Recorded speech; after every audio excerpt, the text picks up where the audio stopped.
Mi esposa me entregó los documentos del divorcio en plena fiesta de mi jubilación, mientras mis propios hijos aplaudían y decían que era el día más feliz de sus vidas. En ese instante entendí de verdad lo que es la traición. Me llamo Javier Ruiz, y durante 35 años trepé postes eléctricos para que las luces de esta ciudad nunca se apagaran. 35 años aceptando turnos extra, sacrificando tiempo y cuerpo para cumplir los sueños de ellos. Y esa noche, delante de todos los que valoraban mi trabajo, mi propia familia celebró mi caída. Mi esposa, Laura, estaba convencida de que se quedaba con la mitad de la nada.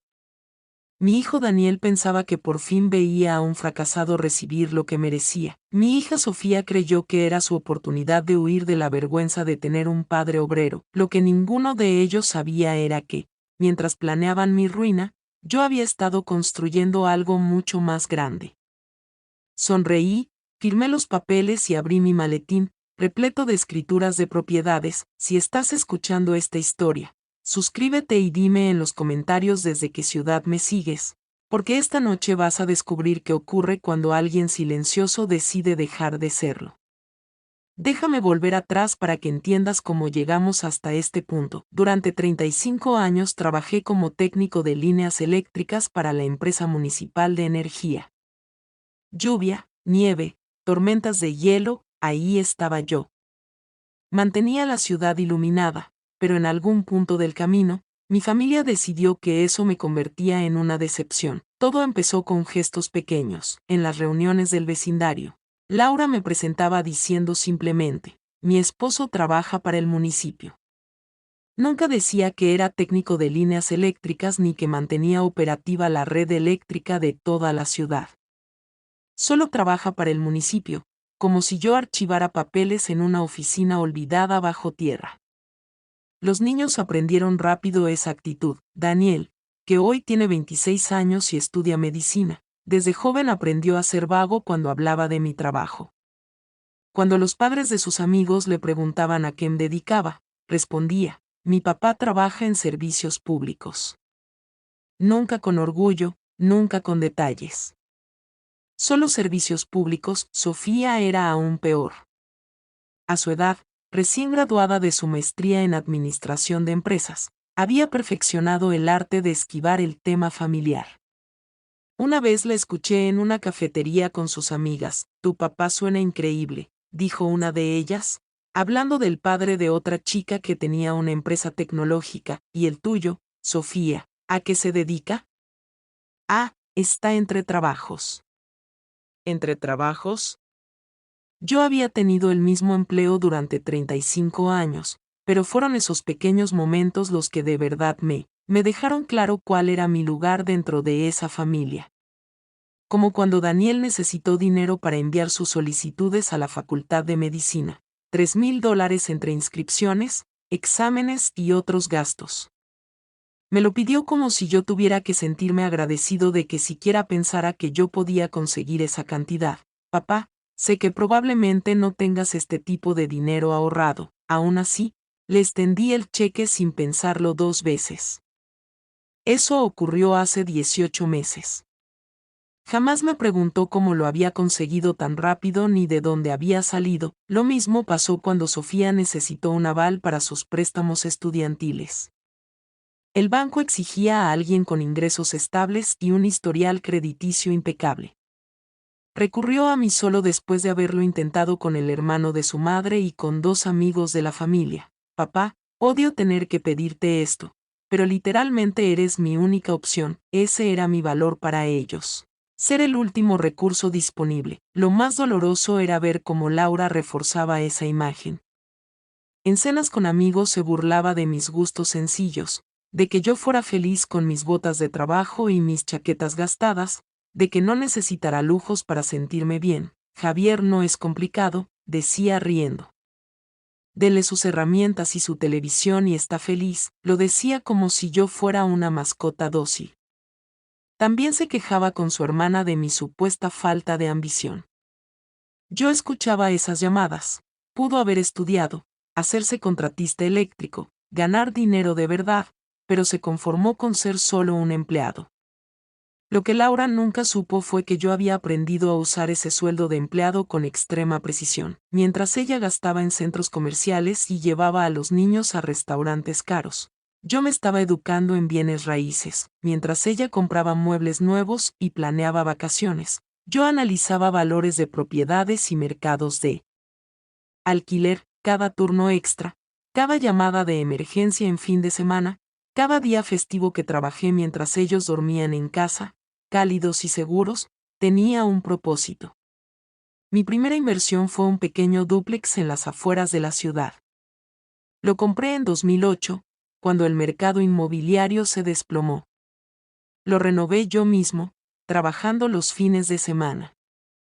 En 6 meses ya tenía inquilinos confiables que me pagaban $200 mensuales, más que suficiente para cubrir la hipoteca. Nunca se lo conté a nadie. Laura habría encontrado 1000 razones por las que necesitábamos ese dinero para otra cosa, y mis hijos lo habrían visto como una prueba más de que merecían recibir aún más. Gastar. Así que opté por guardar silencio y seguir comprando. La segunda propiedad llegó en 2009. Una casa unifamiliar destinada al alquiler en otro barrio. Después vino un triplex en 2011, y más tarde, en 2013, un pequeño edificio de apartamentos. Cada adquisición fue elegida con cuidado, cada una generando flujo de efectivo positivo, y todas completamente invisibles para mi familia. Ellos solo me veían llegar a casa sucio y agotado, y asumían que eso equivalía a fracaso. Nunca se preguntaron por qué yo no vivía preocupado por el dinero. Jamás cuestionaron cómo, incluso con mi supuesto salario limitado, siempre parecía haber lo necesario. La falta de respeto se convirtió en algo habitual. Daniel me pedía prestados $200 aquí, 500 allá, siempre con el mismo tono, como si me estuviera haciendo un favor al darme la oportunidad de ayudarlo. Sofía trataba las cenas familiares como si fueran una obra de caridad. Llegaba, comía y se perdía en su teléfono.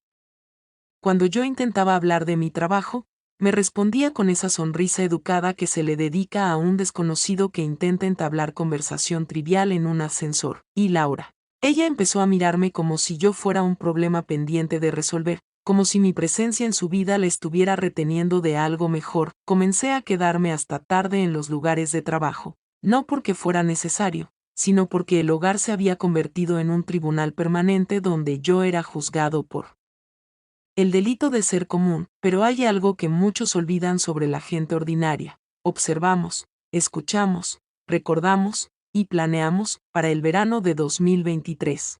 Ya podía sentir que mi matrimonio estaba llegando a su fin. Laura empezó a ir al gimnasio con frecuencia. Ropa nueva, cortes de cabello distintos, y una energía al llegar a casa que no tenía nada que ver con pesas ni caminadoras. Las señales no eran nada discretas, mensajes que ocultaba en cuanto yo entraba a la habitación.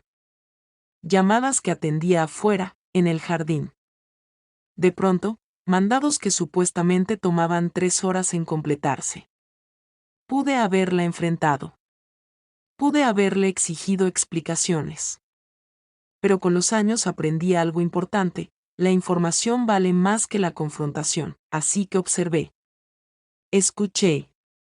Y esperé. La primera prueba real apareció en agosto, un cargo en nuestra tarjeta de crédito por una cena en el restaurante más caro de la ciudad, a orillas del lago. $700 para 2 personas. El problema era que ella me había dicho que esa noche iba a cenar con su hermana, la misma hermana que era diabética y que no había pisado un restaurante en 2 años. La excusa no tardó en desmoronarse. Después vino la mejora de su membresía del gimnasio. Pasó de un plan básico de $20 al mes a un paquete premium de 60, que incluía sesiones de entrenamiento personal con alguien llamado Brian Salazar. No hacía falta ser detective para unir las piezas, pero la traición financiera fue solo el inicio. Laura empezó a hablar de nuestro futuro con un tono distinto. Comentarios sobre vender la casa, quizá mudarnos a algo más pequeño, observaciones sobre cómo teníamos demasiadas deudas para personas de nuestra edad. Fue entonces cuando entendí lo que realmente estaba ocurriendo. No solo planeaba irse, Planeaba quedarse con la mitad de todo lo que ella creía que poseíamos. La ironía era casi absurda. Mientras ella se preocupaba por nuestra supuesta deuda, yo estaba generando miles de dólares al mes en ingresos por alquiler. Mientras ella se angustiaba por la hipoteca de nuestra casa, yo era dueño de 10 propiedades adicionales, todas libres de deuda. Mientras ella temía que no pudiéramos permitirnos la jubilación, yo tenía ingresos pasivos suficientes como para retirarme. Al día siguiente, pero si seguía en silencio, si permitía que todo se desarrollara tal como ella lo había planeado, podía perderlo todo. La ley del Estado establece la división equitativa de bienes, lo que significa que el tribunal reparte los activos 50 y 50, sin importar el motivo del divorcio. La casa en la que habíamos vivido durante 20 años, mitad para ella. Mi cuenta de jubilación tras 35 años de trabajo, mitad para ella. La cuenta de ahorros que ella creía que era nuestro único patrimonio, mitad para ella. Pero ahí estaba el error fatal de su plan. Ella no sabía nada sobre mi portafolio inmobiliario. Cada propiedad había sido adquirida únicamente a mi nombre, utilizando ingresos que nunca había rastreado durante años en los que no prestó atención a nuestras finanzas más allá de sus compras semanales. Desde el punto de vista legal, esas propiedades eran exclusivamente mías. Desde el punto de vista moral, bueno, eso depende de lo que piense cada uno sobre alguien que pasa 35 años preparándose para abandonar un matrimonio en el momento en que le resulta conveniente. Los hijos también formaban parte del plan. Daniel comenzó a hacer comentarios sobre cómo papá estaba envejeciendo y cómo quizá ya era hora de que mamá pensara en su propia felicidad. Sofía publicaba en redes sociales fotos desde restaurantes elegantes y escapadas de fin de semana en las que yo no aparecía. Reuniones familiares a las que no era invitado o en las que me hacían sentir como un extraño. Ya estaban ensayando una vida sin mí. El punto de quiebre llegó a principios de octubre. Daniel llamó para pedirme $5,000 para gastos relacionados con la Facultad de Medicina. Cuando le pedí más detalles, se molestó. Papá, no tengo que justificarte cada gasto. Todo es para la escuela. 2 días después, Sofía llamó con una petición casi idéntica. $3,500 para los costos iniciales de su emprendimiento. No estaban pidiendo ayuda a su padre. Estaban retirando dinero de lo que ellos veían como una cuenta conjunta que pronto administrarían de todas formas. Fue entonces cuando entendí que debía actuar. Porque si dejaba que aquello continuara, no solo perdería mi matrimonio, también perdería mi dignidad. La confrontación comenzó durante una cena, un martes por la noche, a comienzos de octubre. Nada especial. Solo los 4 sentados alrededor de la mesa de la cocina, como lo habíamos hecho miles de veces antes. Pero el ambiente, la tensión bajo la superficie había cambiado. Todos sabían que algo estaba por estallar. Laura había preparado su estofado especial, ese que solo cocinaba cuando se sentía culpable por algo. Daniel estaba en casa desde la Facultad de Medicina aprovechando un fin de semana largo. Sofía había venido desde su apartamento. «Qué bonito es esto», dijo Laura, cortando la carne con una precisión innecesaria. «Tenernos a todos juntos». «Sí», asintió Daniel. «Deberíamos hacer esto más seguido, mientras todavía podamos». La frase no fue casual.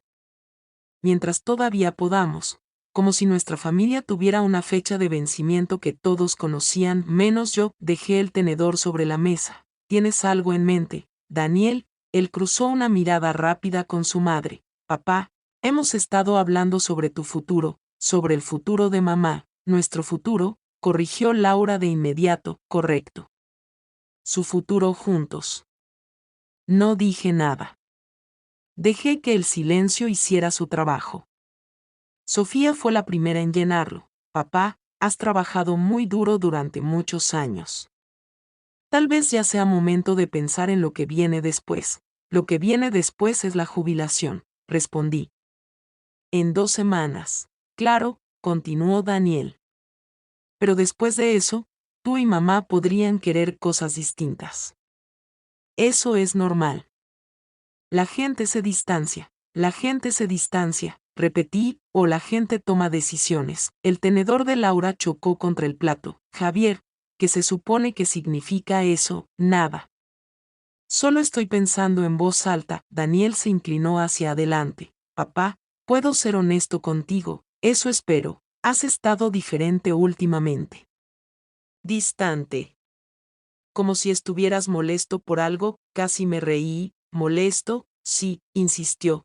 Como si nos guardaras rencor por alguna razón. ¿Por qué razón? ¿Rencor por qué, Daniel? Pregunté. Él volvió a mirar a su madre antes de responder. Tal vez porque sientes que no lograste todo lo que querías en la vida y ahora lo estás pagando con la familia. La audacia me dejó sin palabras. Mi propio hijo, que jamás había trabajado un solo día, cuestionando mis logros, y que se supone que quería lograr exactamente. Pregunté. Sofía intervino. Papá, ¿sabes a lo que nos referimos? La mayoría de las personas de tu edad tienen más cosas que mostrar después de tantos años de carrera, más cosas que mostrar. Repetí. ¿Cómo qué? Como ser dueño de algo. Un negocio. Activos reales, asentí despacio. Activos reales. Has sido empleado toda tu vida, añadió Daniel. Y no hay nada de malo en eso. ¿Pero qué? Lo interrumpí. Laura habló por fin. Pero limita las opciones, Javier. Para los dos, ¿qué opciones estás buscando, Laura? Pronunciar su nombre completo hizo que levantara la vista de inmediato. Solo la llamaba Laura por su nombre completo cuando hablaba en serio. Solo digo que quizá ambos merecemos la oportunidad de explorar lo que queremos en nuestro próximo capítulo. ¿Próximo capítulo? Repetí. Sin el otro, eso no es lo que dije, pero sí lo que quisiste decir. La mesa quedó en silencio. Daniel se aclaró la garganta. Papá, si tú y mamá decidieran reestructurar las cosas, lo entenderíamos. ¿Reestructurar las cosas? Dije. ¿Te refieres a lo financiero? La casa, los ahorros, todo eso. Miré alrededor de la mesa, a mi esposa de 35 años de matrimonio, a mi hijo que me había pedido miles de dólares prestados sin jamás preguntarse de dónde salían, y a mi hija, a la que le avergonzaba decir a qué me dedicaba. Han pensado mucho en esto, dije finalmente. Solo queremos que todos sean felices, respondió Sofía. Que todos sean felices. Me levanté de la mesa. Eso es interesante. ¿A dónde vas? Preguntó Laura. Al garaje. Necesito pensar. Papá, llamó Daniel detrás de mí. Solo estamos intentando ayudar. Me detuve en la puerta. Daniel, déjame preguntarte algo. Cuando necesitaste dinero para la facultad de medicina, ¿de dónde creíste que salía? ¿Qué quieres decir? 3,000 para solicitudes. 5,000 para gastos. ¿De dónde pensaste que saqué ese dinero? ¿De tu salario, mi salario? El mismo salario que acabas de decir que no era suficiente para construir nada importante, no respondió. Me giré hacia Sofía. Cuando necesitaste un aval para $30,000 en préstamos estudiantiles, ¿qué te hizo pensar que yo calificaría? Papá, no entiendo a dónde quieres llegar. Quiero llegar al hecho de que ninguno de ustedes se ha preguntado jamás qué hago con mi dinero. Mi dinero. Simplemente asumen que no tengo nada, Javier, dijo Laura con cautela. ¿Qué estás tratando de decir? Sonreí. Estoy diciendo que quizá deberían sentir un poco más de curiosidad por el hombre del que planeas divorciarte. La palabra quedó flotando en el aire como un reto. ¿Quién ha hablado de divorcio? Preguntó Laura. Laura, llevas meses planeándolo. Eso es absurdo. Brian Salazar también es absurdo. El silencio que siguió me dio todas las respuestas que necesitaba. Aún así, yo no había terminado. A la mañana siguiente, Laura se había marchado antes de que yo despertara. Había dejado una nota. Turno temprano en la tienda. Lo curioso era que ella nunca trabajaba por las mañanas. Preparé café y me senté en la cocina, repasando la conversación de la noche anterior. Habían mostrado sus cartas demasiado pronto.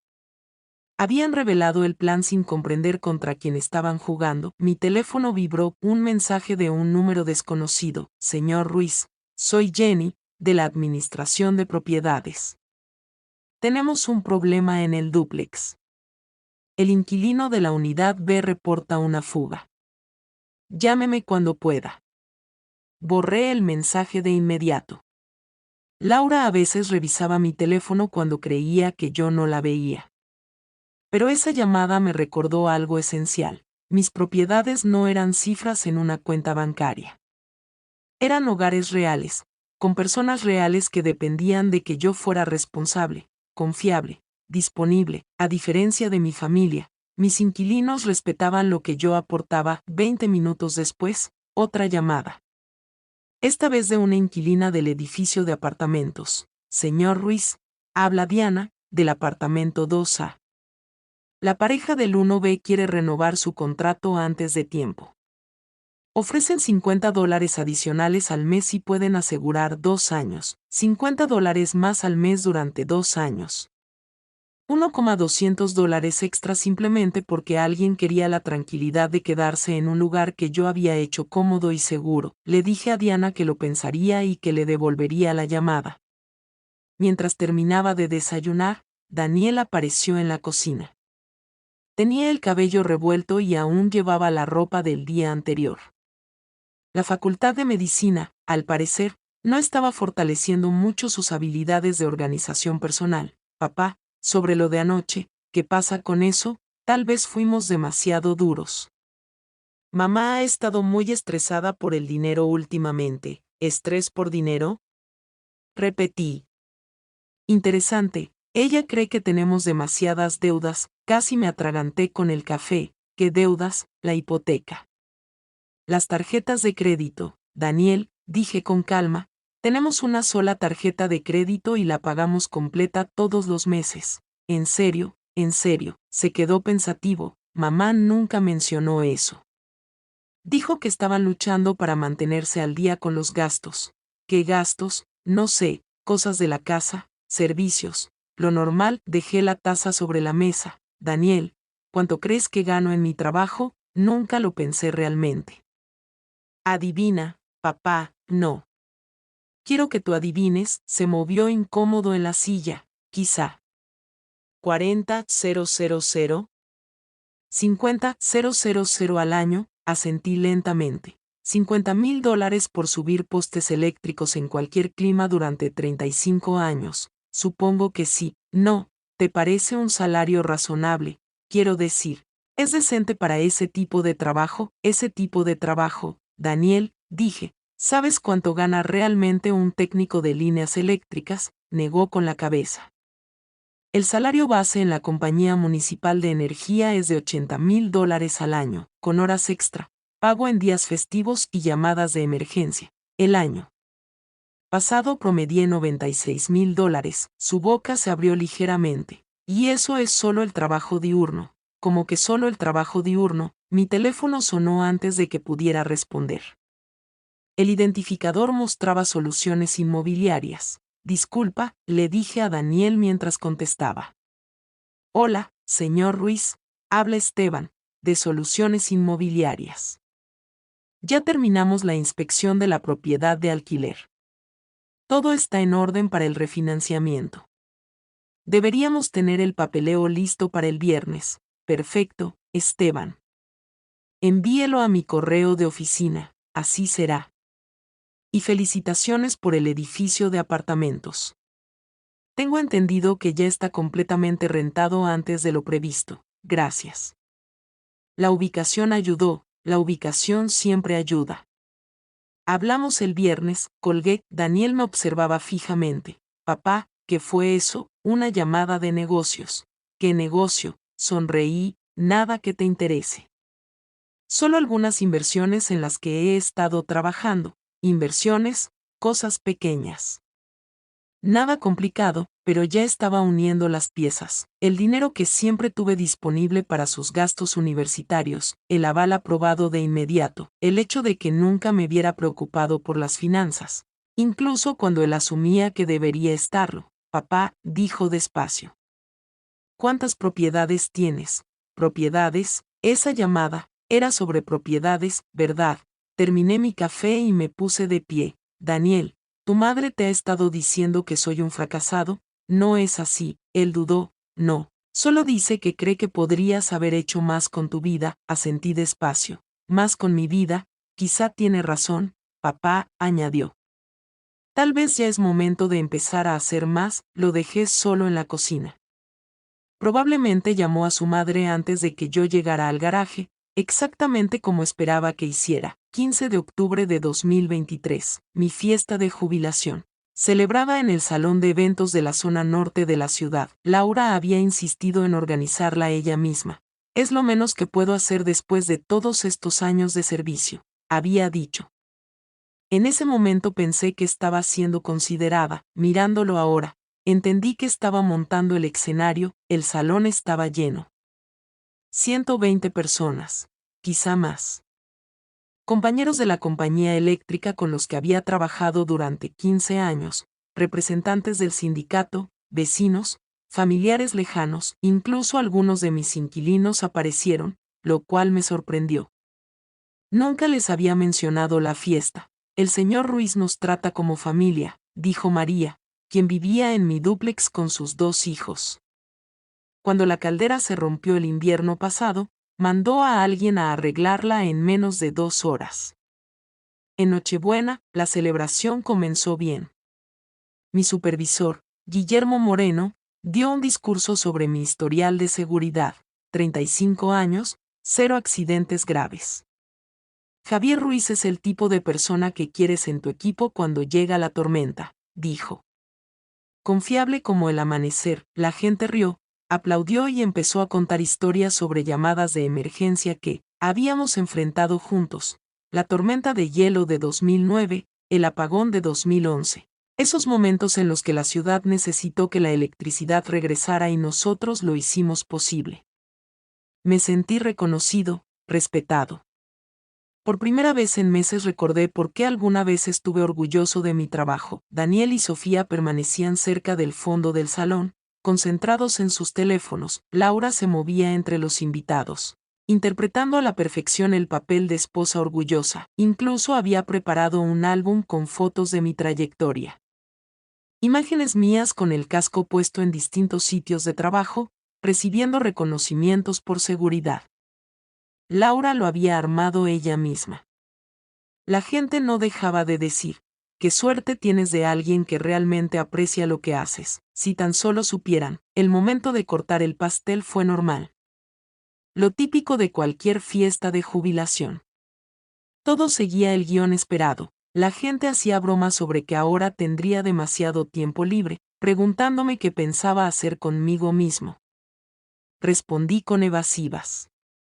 Tal vez viajar un poco, ocuparme de algunos proyectos pendientes. Entonces Laura se levantó para hablar. Quiero agradecerles a todos por estar aquí esta noche, comenzó.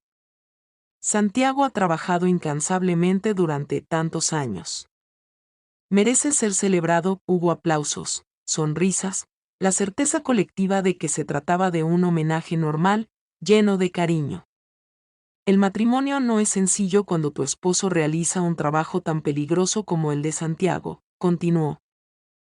Hubo noches en las que no sabía si regresaría a casa sano y salvo, días en que el clima era terrible y yo pensaba en él allá arriba, en esos postes. Más gestos de comprensión recorrieron el salón.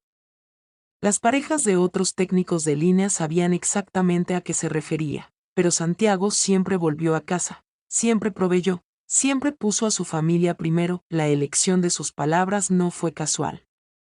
Yo lo noté, aunque nadie más pareció hacerlo. Por eso, prosiguió, me parece el momento adecuado para hacer un anuncio. El salón quedó completamente en silencio.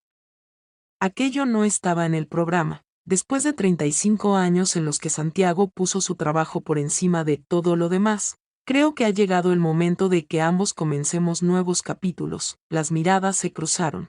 ¿Confundidas? ¿Nuevos capítulos? Se suponía que los empezaríamos juntos. Laura metió la mano en su bolso y sacó un sobre color manila. Santiago, has trabajado demasiado duro durante demasiado tiempo. Mereces libertad. Libertad de verdad. Me tendió el sobre. Aquí están los papeles del divorcio. Los presenté ayer. El silencio que siguió fue absoluto. pesado, casi insoportable. 120 personas me vieron abrir aquel sobre y descubrir 14 páginas de documentos legales solicitando la disolución de nuestro matrimonio, pero ocurrió algo que nadie esperaba. Sonreí.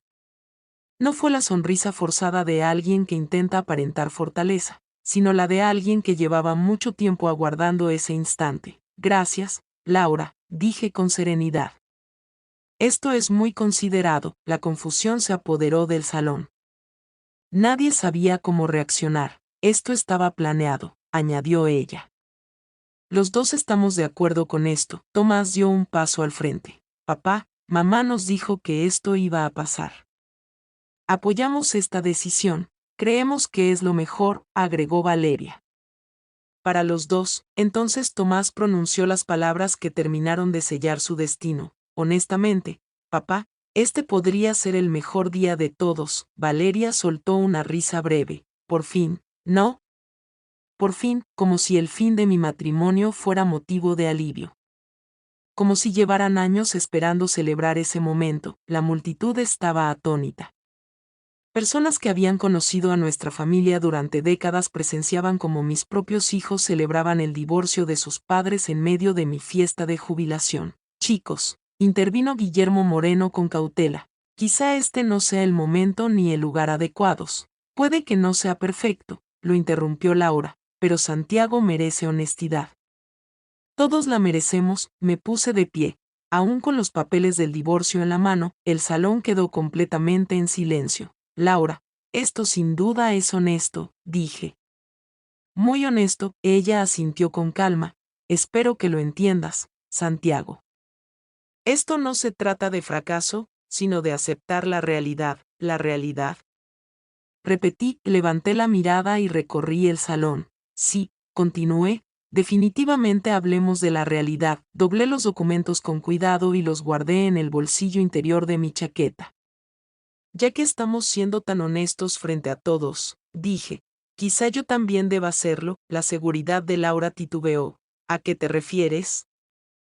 Me refiero a que tal vez ya es momento de que todos entiendan que es exactamente lo que están celebrando esta noche. Tomás tragó saliva, visiblemente incómodo. Papá, ¿de qué estás hablando? Estoy hablando de que tu madre mantiene una relación con su entrenador personal desde hace 8 meses. Un murmullo de asombro recorrió el salón. Varias personas exclamaron en voz baja. Laura palideció. También estoy hablando del hecho de que ustedes dos han estado planeando este divorcio desde hace meses. Continué, convencidos de que se quedarían con la mitad de algo que solo asumían que yo tenía. Santiago, advirtió Laura, con la voz tensa. No, Laura, la interrumpí. Ya que decidiste decir la verdad en mi propia fiesta de jubilación, no voy a detenerme ahora. Miré a mi alrededor. A todas esas personas que habían venido a reconocer mis 35 años de trabajo. Gente que respetaba lo que había construido. La verdad, dije con firmeza, es que Laura presentó esos papeles porque cree que soy un fracasado que nunca logró nada importante. Tomás dio un paso adelante. Eso no es cierto. La verdad, continué, sin mirarlo, es que mis hijos están celebrando porque les avergüenza el trabajo que su padre hace para ganarse la vida. Papá, intentó decir Tomás, la verdad, seguí. Es que ninguno de ustedes jamás se ha tomado el tiempo de preguntarme qué hago con el dinero que gano. Solo asumieron que no era mucho. En ese momento, mi teléfono vibró. Un mensaje de texto. Lo leí y sonreí. De hecho, dije levantando la vista, el momento no podría ser mejor. Guardé el teléfono lentamente. Acabo de recibir un mensaje de mi administrador de propiedades. El edificio de apartamentos está oficialmente completamente rentado. El silencio que siguió fue absoluto, y esto apenas estaba comenzando. El edificio número 11, aclaré, por si alguien está llevando la cuenta. La confusión en el salón se podía cortar con un cuchillo. ¿Edificio número 11? Preguntó Guillermo Moreno, incrédulo. Sí, respondí. El complejo de apartamentos que compré el año pasado se suma a las otras 10 propiedades de alquiler que he adquirido durante los últimos 15 años. El silencio fue total. Santiago, susurró Laura, con la voz quebrada. ¿Qué estás diciendo? Estoy diciendo, contesté con calma, que mientras tú planeabas divorciarte de mí para quedarte con la mitad de lo que creías que era nada, yo he estado generando alrededor de $15,000 mensuales solo en ingresos por alquiler. El rostro de Tomás perdió todo color. Valeria se aferró al respaldo de una silla para no caer.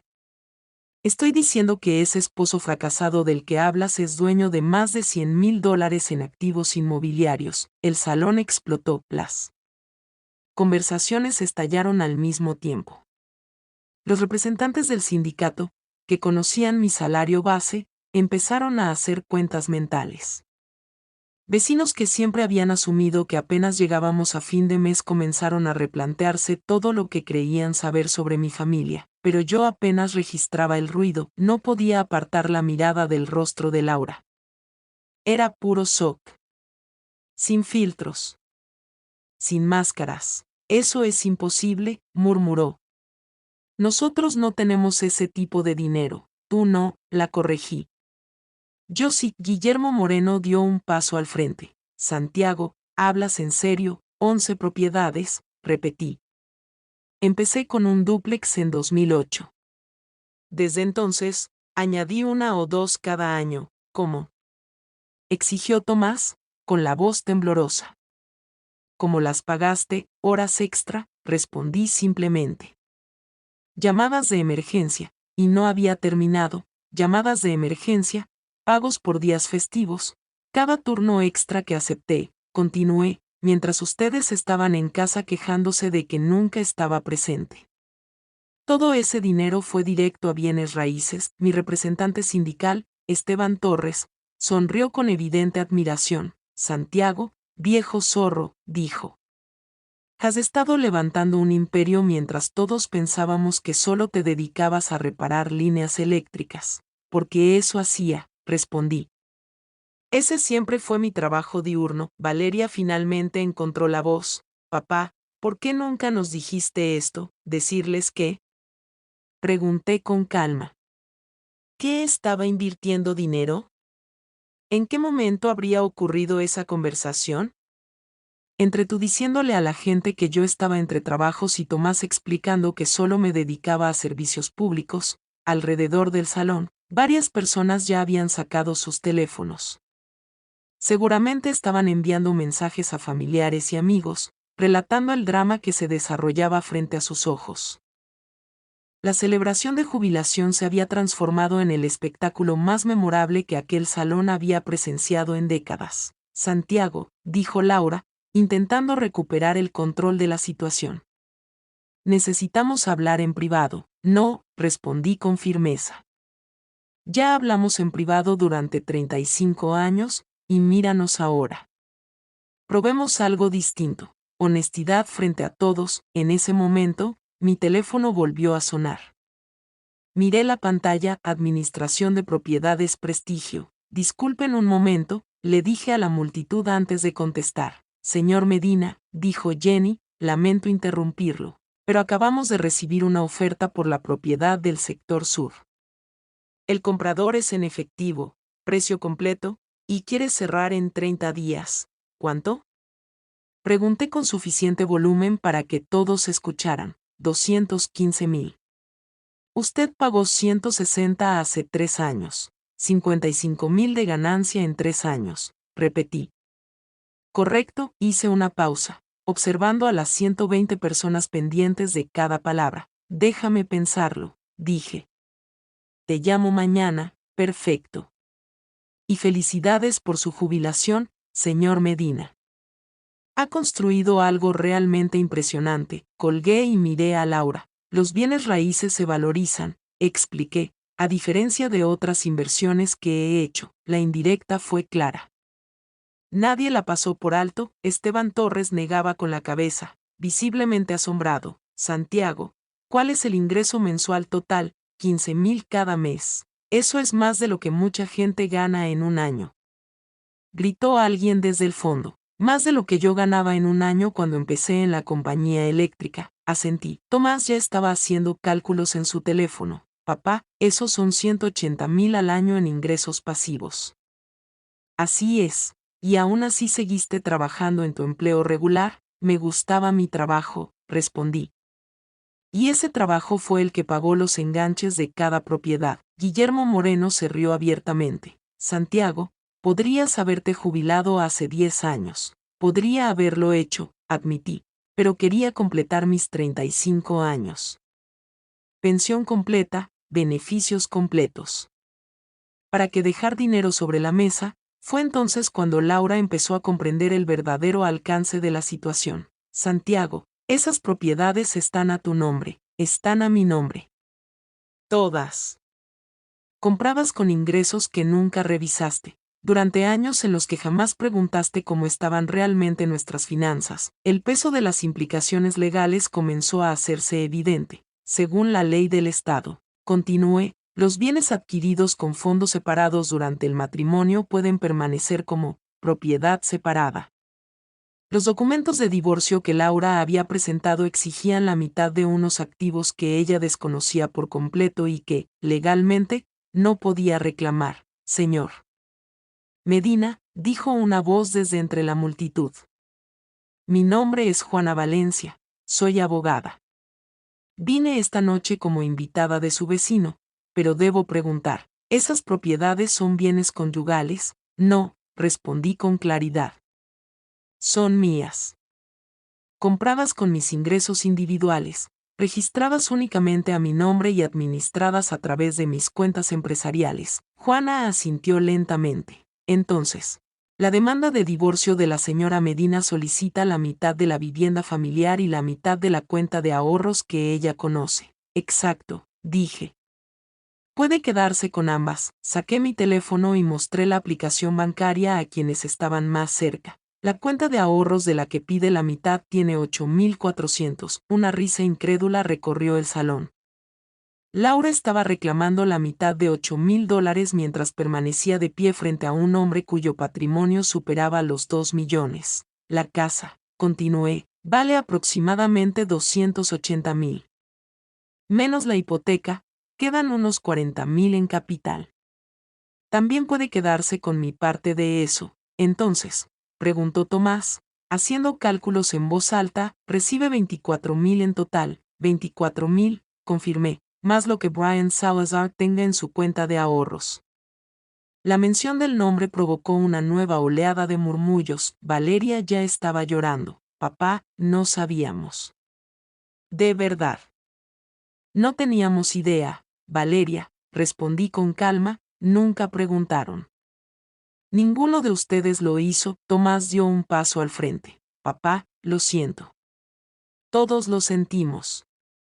Podemos arreglar esto. Lo miré, mi hijo de 26 años, estudiante de la Facultad de Medicina, a punto de graduarse cargado de deudas enormes y sin ningún plan financiero. Más allá de la esperanza constante de que sus padres lo rescataran. Tomás, le pregunté, ¿qué es exactamente lo que quieres arreglar? Nuestra relación.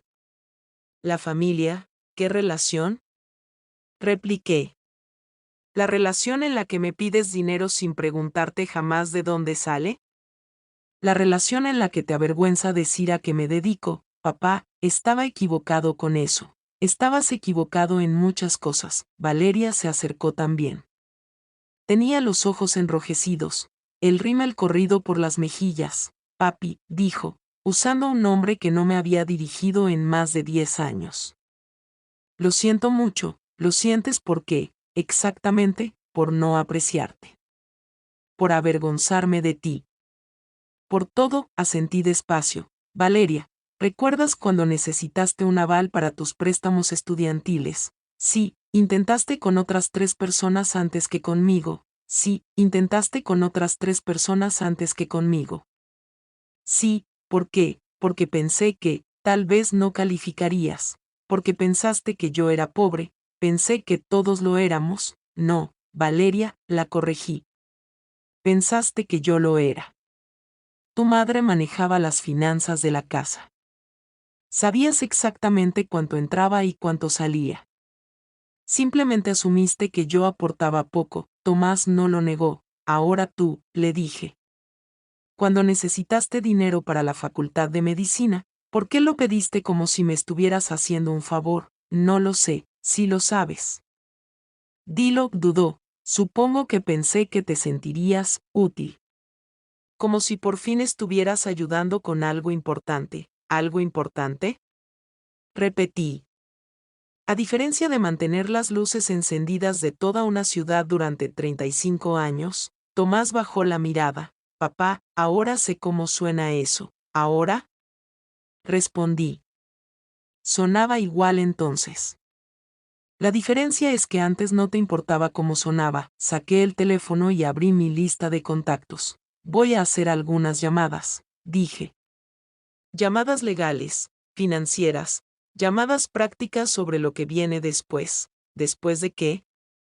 Preguntó Valeria, con la voz temblorosa. Después de que su madre reciba exactamente lo que pidió, respondí, un divorcio de un hombre al que consideraba un fracasado. Pero tú no eres un fracasado, dijo ella de inmediato. Eso ya lo sé, contesté. La verdadera pregunta es qué van a hacer ustedes con esa información. Tomás enderezó la espalda. Papá, ¿qué podemos hacer? Como demostramos que lo entendemos, me tomé un momento antes de responder. Tomás, estás en la facultad de medicina. ¿Cuánta deuda tienes ahora? Alrededor de 180,000. ¿Y cuánto necesitas para terminar tu último año? 90,000, respondió. Colegiatura, vivienda, todo. Asentí y miré a Valeria. Tú quieres iniciar un negocio, ¿cierto? Sí. ¿Qué tipo? Un estudio boutique de fitness para mujeres mayores de 40. ¿Cuánto necesitas? 65,000 para el primer año. Renta de local, equipo, marketing. Volví a asentir lentamente. Entonces, entre los dos necesitan 155,000. Se miraron, con una mezcla de sorpresa y esperanza. Esto es lo que va a pasar, continué. Su madre va a descubrir que divorciarse es caro. Su abogado va a exigir documentación completa de nuestros activos. Y cuando se entere de las propiedades, va a darse cuenta de que cometió un error extremadamente costoso. ¿Ella va a recibir algo de los ingresos por alquiler? Preguntó Tomás. Ni un solo centavo, respondí. Pero sí va a recibir exactamente lo que le corresponde de lo que sí conoce. Del capital de la casa y de la cuenta de ahorros. En total, alrededor de $24,000. Eso no es mucho para empezar de nuevo, murmuró Valeria. Es exactamente lo que ella eligió, respondí, guardé el teléfono y los miré a ambos. Los dos me pidieron ayuda económica. Mucha ayuda. Dinero que yo tenía y que ustedes necesitaban, dije con calma. Pero lo pidieron como si yo debiera sentirme agradecido de que me permitieran ayudarlos, como si cumplir con mi responsabilidad como padre fuera un favor que ustedes me concedían. Ambos asintieron, en silencio. Ambos asintieron, en silencio. No he terminado, continué. ¿Quieren arreglar nuestra relación? Así es como funciona. El respeto se gana con acciones, no se exige por lazos de sangre. ¿Quieren mi ayuda? Entonces demuéstrenme que entienden lo que realmente significa pedir ayuda. ¿Cómo? Preguntó Tomás. Descúbranlo ustedes mismos, respondí. Son adultos, inteligentes y educados. Si no pueden descubrir cómo ganarse el respeto de su padre, quizá tampoco merezcan su dinero. Me dirigí hacia la salida. Papá, espera, llamó Valeria. Estás diciendo que no nos vas a ayudar. Me detuve y me giré. Estoy diciendo que la ayuda se pide a personas que respetas, no se exige a personas de las que te avergüenzas, y con eso, los dejé de pie en el salón ya casi vacío, entendiendo por primera vez lo que realmente habían perdido. Los siguientes 3 meses se desarrollaron exactamente como lo había anticipado. El abogado de divorcio de Carolina, Martín Enríquez, exigió una declaración financiera completa. Cuando presenté la documentación de mis 11 propiedades, su seguridad se desvaneció más rápido que la escarcha al amanecer. Señor Medina, dijo durante nuestra primera sesión de mediación, este portafolio es considerable. Mi clienta desconocía la existencia de estos activos. Su clienta nunca preguntó por ellos, respondió mi abogada, Patricia Reyes. En más de 3 décadas de matrimonio con un hombre que trabajaba horas extra de forma constante, jamás mostró interés en saber a dónde iba ese dinero. El análisis legal fue directo. Según la ley del Estado, Carolina podía reclamar la mitad de cualquier bien adquirido con fondos conyugales durante el matrimonio. Sin embargo, cada propiedad había sido comprada con mis ingresos individuales, titulada exclusivamente a mi nombre y administrada mediante cuentas empresariales separadas que mantenía desde 2008. Estos son activos claramente separados, explicó Patricia. El señor Medina puede demostrar que cada enganche, cada reparación y cada mejora fueron financiados con ingresos provenientes únicamente de su trabajo personal. Carolina estaba sentada al otro lado de la mesa, con el rostro pálido, como si acabara de recibir un golpe. Santiago, esto no es justo, dijo. Estuvimos casados. Yo apoyé tu carrera, Carolina, respondí, tú te avergonzabas de mi carrera. No es lo mismo. El acuerdo final de divorcio se firmó en diciembre de 2023. Carolina recibió su parte del capital de la casa, $24,300. Después de cubrir los costos de cierre, Carolina recibió su parte final. Además, obtuvo la mitad de nuestra cuenta de ahorros, $4,200, y se quedó con el automóvil modelo 2018. El total del acuerdo ascendió a $28,500. Se mudó a un pequeño apartamento de una sola habitación en las afueras de la ciudad. Brian Salazar, su entrenador personal y pareja en ese momento, puso fin a la relación apenas 2 semanas después de que saliera a la luz la verdad sobre mis propiedades. Al parecer, salir con una mujer divorciada sin recursos no resultó tan atractivo como salir con alguien que él creía económicamente sólida. Las consecuencias sociales no tardaron en llegar y fueron exactamente lo que cabía esperar. En nuestro vecindario, donde Carolina había pasado años construyendo la imagen de esposa sacrificada, atada a un hombre sin ambición, la percepción cambió de golpe. La realidad era evidente. Había abandonado a un hombre millonario por un instructor de gimnasio que ganaba $30,000 al año. Siempre hablaba de la falta de empuje de Santiago, me dijo nuestra vecina Susana mientras coincidíamos en el supermercado. Ahora está claro quién era la que realmente carecía de empuje. La hermana de Carolina dejó de hablarle. Su club de lectura empezó a reunirse casualmente sin avisarle. La historia que había contado durante años, la de una mujer limitada por la mediocridad de su esposo, se vino abajo cuando todos comprendieron que había vivido cómodamente del éxito de alguien a quien públicamente despreciaba. Mientras tanto, la realidad financiera alcanzó a Tomás sin contemplaciones. La colegiatura de su último año en la Facultad de Medicina vencía en enero. $90,000. Había dado por sentado un respaldo familiar que ya no existía. Su primera llamada llegó 3 días después de Navidad. Papá, necesito hablar contigo. ¿Sobre qué? Pregunté. Sobre la escuela, sobre dinero. ¿Qué ocurre? Lo que quiero, dije con calma, es una familia que me respete antes de necesitar mi dinero. Valeria guardó silencio. Por primera vez desde que la conocía, no tenía un argumento preparado. Papá, susurró, estoy intentando arreglar las cosas. Arreglarlas no es lo mismo que entenderlas, respondí. Durante años te dio vergüenza decir a qué me dedicaba. Te incomodaba que yo subiera postes mientras otros usaban trajes. Ahora quieres que ese mismo hombre financie tu sueño. No fue así. Si lo fue, la interrumpí.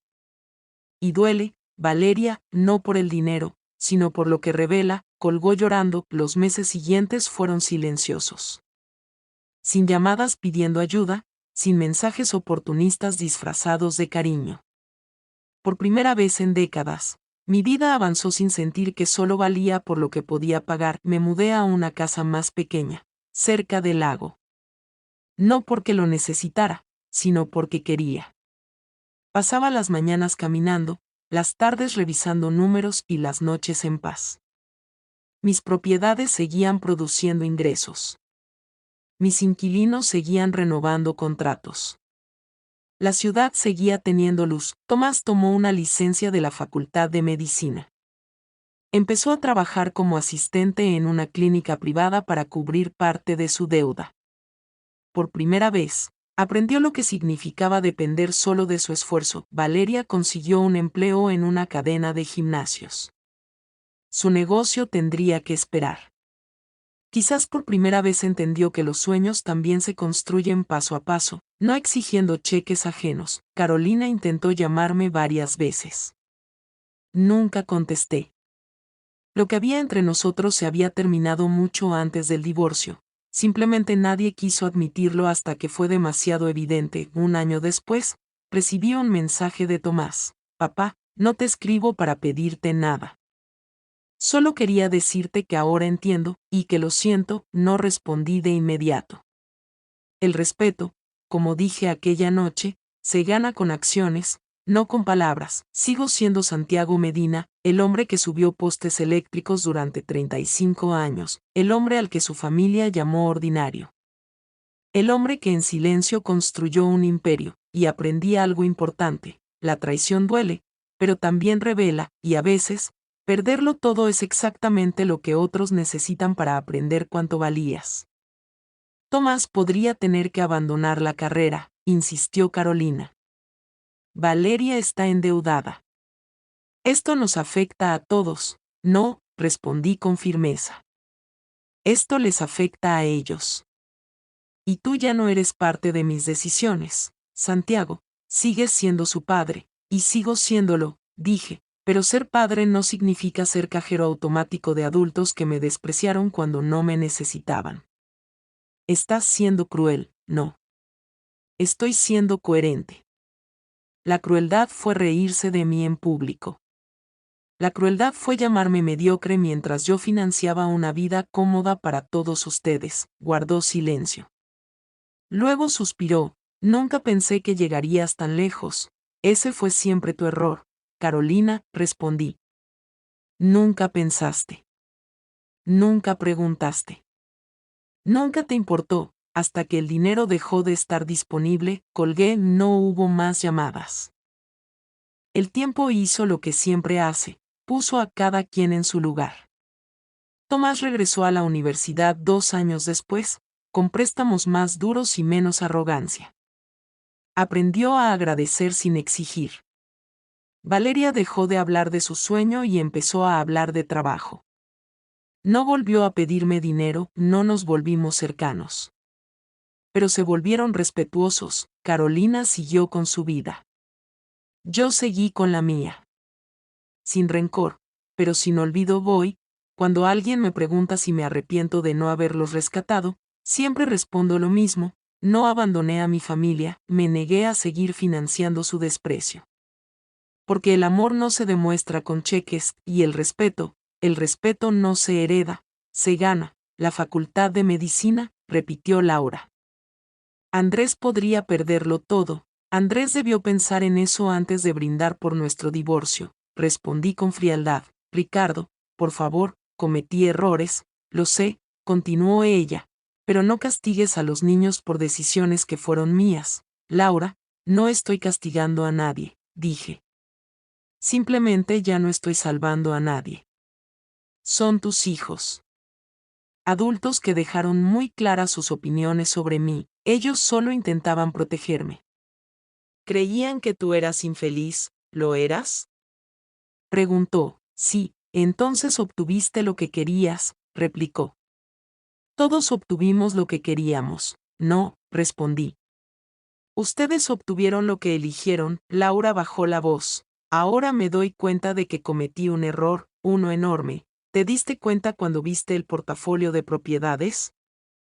Pregunté sin rodeos. Eso no es justo. Presentaste el divorcio después de 8 meses de engañarme con Diego Rivas, contesté.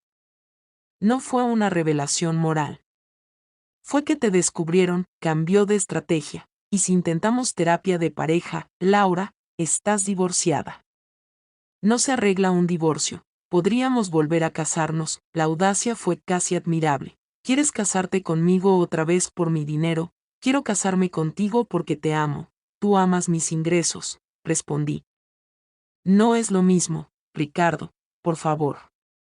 Andrés y Sofía necesitan ayuda. Lo que necesitan es entender que las decisiones tienen consecuencias. eligieron un lado. Ahora viven con él. Para marzo, tanto Andrés como Sofía trabajaban en empleos de tiendas minoristas. Apenas cubriendo sus gastos, Andrés solicitó una licencia en la Facultad de Medicina. Sofía regresó a vivir con Laura para compartir el alquiler del pequeño apartamento de una habitación. La familia que había celebrado mi supuesto fracaso estaba conociendo, por fin, cómo se veía el fracaso real, y yo estaba en paz. 6 meses después del divorcio, me encontraba sentado en la terraza de mi casa, revisando los estados de ingresos por alquiler y planificando nuevas mejoras para el edificio de apartamentos. Por primera vez en años, no había ruido, no había reproches, solo silencio. Y la certeza de haber elegido la dignidad. Un año después, la ciudad apenas lo reconocía. Ricardo ya no corría de turno en turno ni se disculpaba por estar demasiado ocupado. Sus mañanas eran tranquilas. Sus noches, silenciosas. Los edificios de apartamentos que había construido ladrillo a ladrillo ahora se alzaban como prueba silenciosa de años que nadie se molestó en valorar. La ironía no se le escapaba. Las mismas manos que habían mantenido las luces de la ciudad encendidas habían asegurado su libertad. Andrés finalmente regresó a la Facultad de Medicina, pero en sus propios términos. Tardó más. Costó más. Pero por primera vez entendió el peso de ganarse algo sin sentirse con derecho a ello. Cuando llamó a su padre meses después, no pidió dinero. Solo dijo una frase sencilla: papá, ahora lo entiendo. El sueño de Sofía de tener un estudio boutique de fitness no desapareció. Cambió. Trabajó, ahorró, aprendió y fracasó más de una vez. Años después, cuando por fin abrió un estudio modesto, lo hizo sin pedir favores. Y cuando invitó a Ricardo a la inauguración, lo presentó con orgullo, sin dudar: este es mi padre. Laura nunca reconstruyó la vida que creyó haber perdido. Pero reconstruyó algo distinto: perspectiva. En los momentos de silencio, comprendió que el amor despreciado sigue siendo amor perdido. Algunas lecciones llegan demasiado tarde para arreglarse, pero no demasiado tarde para entenderse. En cuanto a Ricardo, nunca cerró la puerta del todo. Simplemente dejó de mantenerla abierta para quienes no estaban dispuestos a cruzarla con respeto. En las tardes cálidas, se sentaba en la terraza de su casa, observando la ciudad brillar, cada luz firme, cada ventana iluminada, y sonreía al pensar que el verdadero éxito nunca había tenido que ver con el dinero, siempre había sido saber cuánto vales, y negarte a suplicar para que otros lo vean.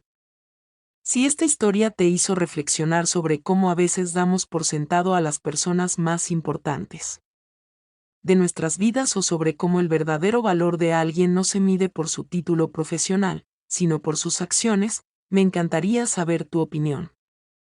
¿Qué harías tú en el lugar de Ricardo?